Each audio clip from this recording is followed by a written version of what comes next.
শুভর নির্বাসনে অশুভ আগমনে চরাচরে আধারে ঘনা সময়ের ঘুরপাকে জীবনে গতিপথে কেবলই রাত হয়ে যায়, কেবলই রাত হয়ে যায়।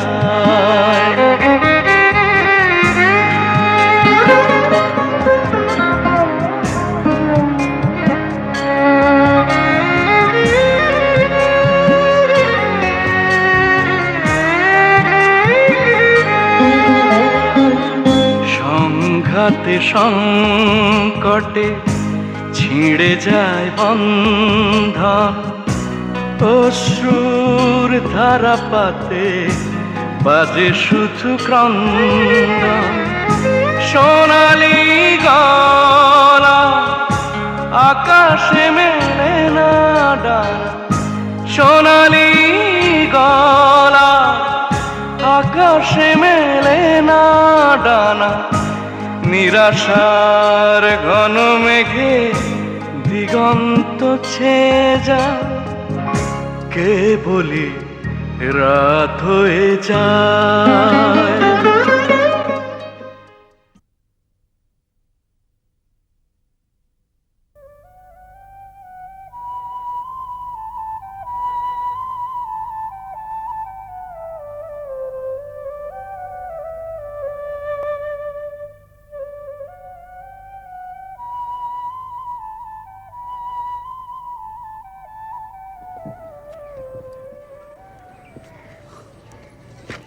চেষ্টা করলে নিশ্চয়ই পারবেন, ধরেন।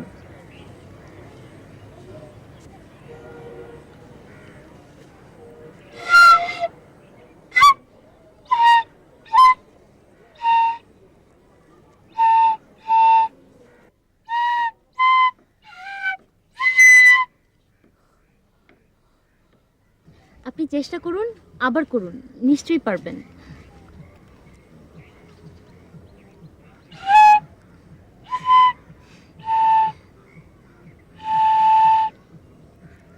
আরো চেষ্টা করুন, নিশ্চয়ই পারবেন।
পুথি, বলো বাবা।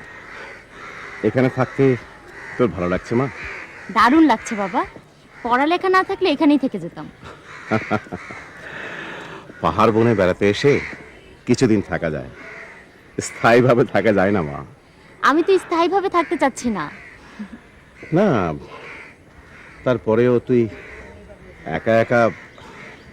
এখন আর মোটেও একা নেই। মানে? মানে আমি এসেই তানিয়াপুকে চিঠি লিখেছি, ও অলরেডি অন দ্য ওয়ে। কাল সকালে তুমি ওকে দেখতে পাবে। তানিয়া অজরের মেয়ে? হ্যাঁ। ও ও এখানে আসবে কেন? ও তো বাইরের কেউ নয়, আমাদেরই আত্মীয়। আসলে ক্ষতি কি? রাঙামাটিতে থাকে, এখানে দুদিন থেকে যাবে। আমাকে জিজ্ঞেস করা উচিত ছিল। সরি বাবা। পুথি, মা, আমি এখানে নিরিবিলিতে থাকতে এসেছি, কেউ জানে না আমি এখানে আছি। তুই কিছু না বুঝে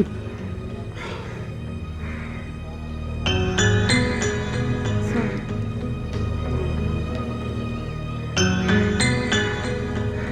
আমি একটা ছেলে হুট করে এসে এখানে থাকছি।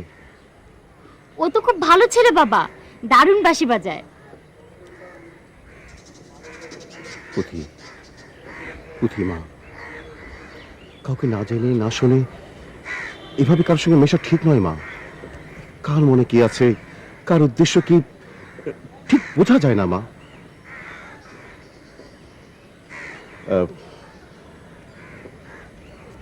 কিছু মনে করিস নে মা, আমি কথাটা কোনো কিছু মেন করে বলিনি। বাবা, আমি মেয়ে হয়ে কি তোমার উপর রাগ করতে পারি? চলো, দেরি হয়ে যাচ্ছে, চলো হ্যাঁ ভিতরে চলো। চল।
পুথি, আয় পুথি, আমি এসে গেছি। পুথি, আয় পুথি, কই তুই? আমি এসে গেছি।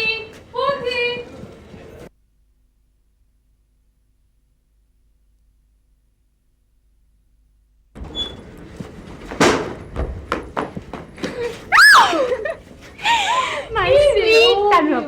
তুমি চলে এসেছো? বিশ্বাস হচ্ছে না? এই বাঁশি যে বাজাচ্ছে ওই যে ওখানে ছেলেটা কে রে? আগুন তো। মানে মানে পরে জানতে পারবে, আগে চলো। জার্নি করে এসেছো, ফ্রেশ হবে, চলো।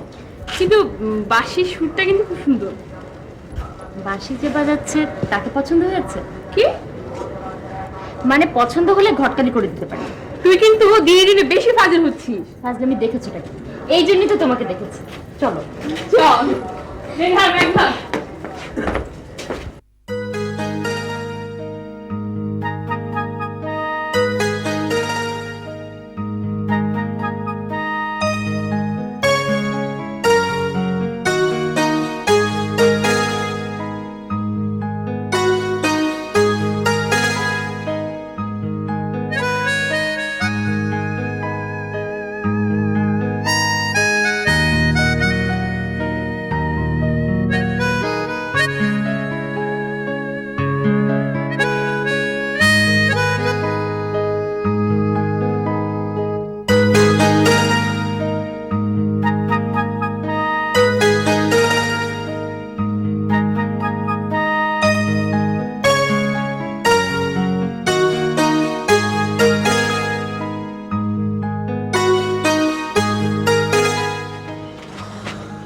ওই এটা 12 নম্বর রোড না?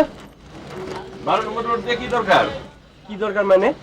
ওই বেটা তোরে জিজ্ঞাসি এটা 12 নম্বর রোড কিনা। 12 নম্বর রোড হইলে কবি হ নাইলে কবি না। এত কথা জিজ্ঞাস কেন?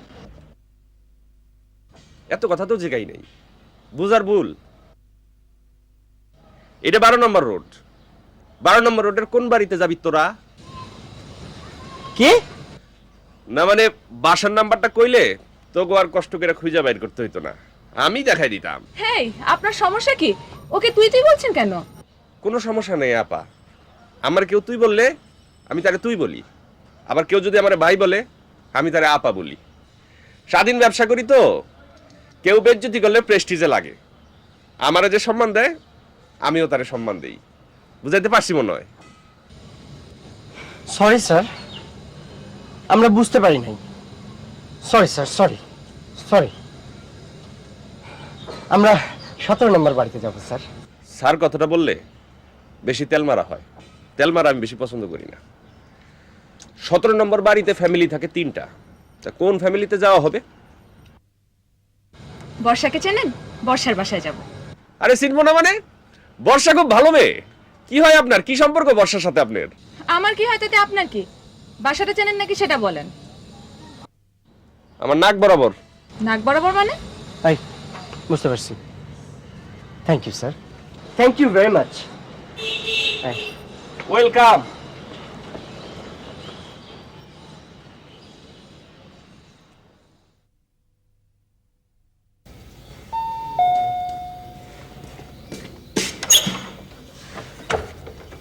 আরে তোরা বাসা চিনতে অসুবিধা হয়নি তো? হয়তো তাই দোকানদার স্যার কইলেন হ্যাঁ নাক বরাবর, এই লেখা কোনো অসুবিধা হয় না। দোকানদার স্যার? হ্যাঁ রে, মায়ের দোয়া ভ্যারাইটি স্টোরের দোকানদার। ও ভেতরে আয় তো, আয়। শামিম চানাচুর খা, তোকে একদম চুপচাপ ভাল লাগছে না দেখতে। আরে দোস্ত, ইউনিভার্সিটিটা এত দিনের লেগে বন্ধ হলো, আমার কিছু ভাল লাগতেছে না। এই শোন না, তানিয়া বলেছে ওদের বাড়িতে বেড়াতে যেতে, যাবি? রিয়েলি? দোস্ত চল না। না রে, বাসা থেকে অনুমতি পাওয়া যাবে না। আমরা আঙ্কেল আন্টিকে বলবো। মনে হচ্ছে তোদের অনুমতির জন্য বাবা মা বসে আছে। না রে, তোরে নিয়ে না যুদ্ধে যাওয়া যাইব না। শামিম, তোদের একটা কথা বলা হয়নি। আমার ছোট ভাই ইমু অনেকদিন ধরে নিখোঁজ। বাসার সবার মন মেজাজ ভালো না। এ সময় আমি কিভাবে যাই তোরাই বল? কি কস? হ্যাঁ,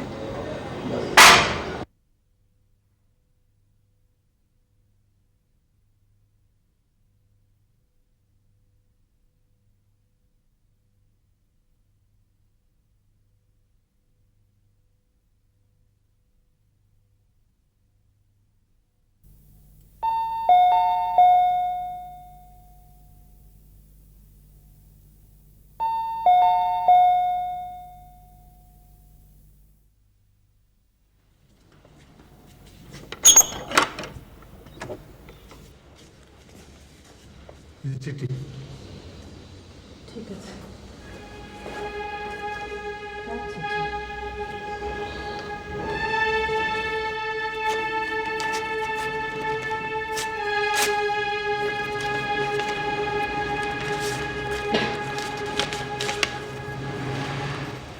ইমুর চিঠি। আম্মা, আমি ভালো আছি। ভাইয়া, বর্ষা, আব্বা, আপনি, আপনারা হয়তো আমার জন্য সবাই চিন্তা করছেন। চিন্তার কিছু নেই আম্মা, খুব শীঘ্রই হয়তো আমি বাড়ি ফিরে আসব। আব্বাকে আমার সালাম দেবেন। বর্ষা, ইমতি, দেখে যা, আমার ইমু চিঠি লিখেছে। আমার ইমু চিঠি লিখেছে।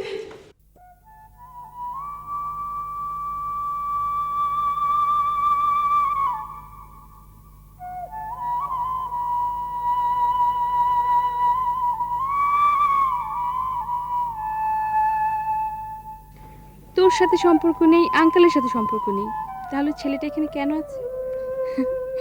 কেন আছে সেটা তুমি জিজ্ঞাসা করো না। তুই আমার কাছে কিছু লুকোচ্ছিস। তোর সাথে কোনো না কোনো সম্পর্ক তো অবশ্যই আছে। আচ্ছা, আমি কিভাবে তোমাকে বোঝাবো যে আমার সাথে কোনো সম্পর্ক নেই? না না না, বিশ্বাস হয়েছে? তোকে বিশ্বাস করা যায়, তোর মধ্যে লুকা ছাপা কিছু নেই।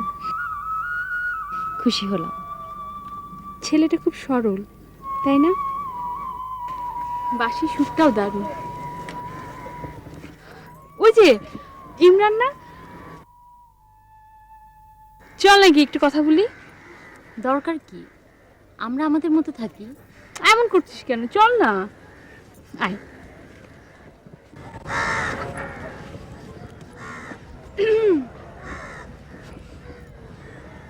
এমন নিঃশব্দে এলেন যে আমি ভয় পেয়ে গেলাম। আপনাকে ভয় পাইয়ে দেবো বলেই দেবো বেসেছি। আয় পুথি, বস।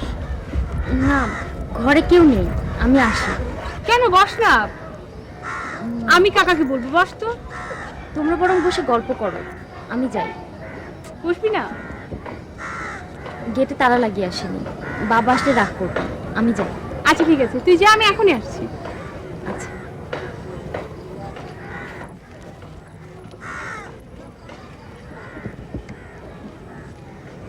আপনি বাসির সাথে এনেছেন?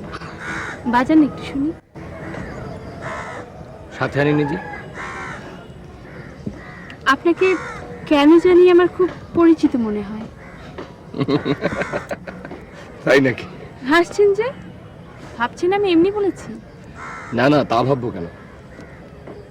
সত্যি কিন্তু আপনাকে দেখার পর থেকে কেন জানি আমার খুব পরিচিত মনে হয়। অনেক ভেবেছি, কিন্তু কেন যে এত কাছের, এত পরিচিত মনে হয় এর কারণ খুঁজে পাইনি। আচ্ছা, আপনি পূর্বজন্ম বিশ্বাস করেন? পূর্বজন্ম বলে কিছু থাকলে তো বিশ্বাস করব। শুনেছি পূর্বজন্মের খুব কাছের বা ঘনিষ্ঠ হলে নাকি এমন হয়। সেজন্য বিশ্বাসও করেছেন, তাই না? জানি না। একটা সত্যি কথা বলি, বলুন। আপনার বাঁশির সুর যেমন সুন্দর, তেমনি আপনি। প্রশংসা করছেন, কিন্তু এত প্রশংসা পাবার যোগ্য তো আমি নই। জানি না, আমার মনে হলো তাই বললাম।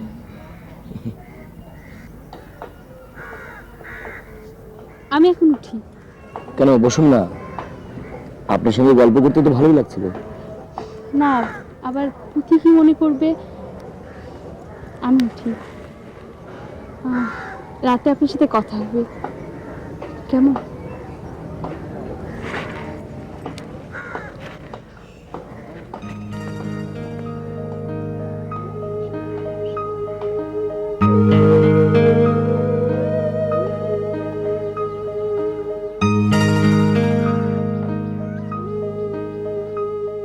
এটা কি হচ্ছে?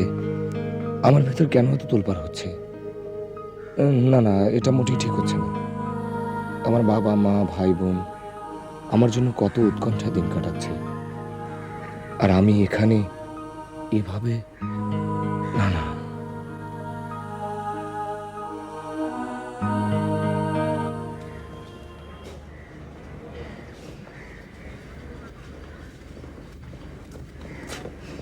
কিরে, তুই এভাবে চলে এলি কেন? সুন্দর বিকেল, আমরা সন্ধ্যা পর্যন্ত থাকতে পারতাম না? চলে এসে তোমার মনের ইচ্ছাটাই পূরণ করেছি।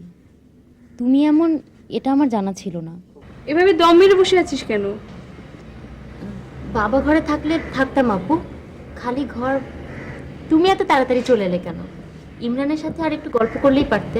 হ্যাঁ, আমার তো খেয়ে দিয়ে কাজ নেই, আর তুই যদি থাকতি তাহলে অন্য কথা ছিল। বাদ দাও, চলো ঘরে বসে দাবা খেলি গে। হ্যাঁ, তাই চল।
শুভর নির্বাসনে অশুভ আগমনে চরাচরে আধার ঘনা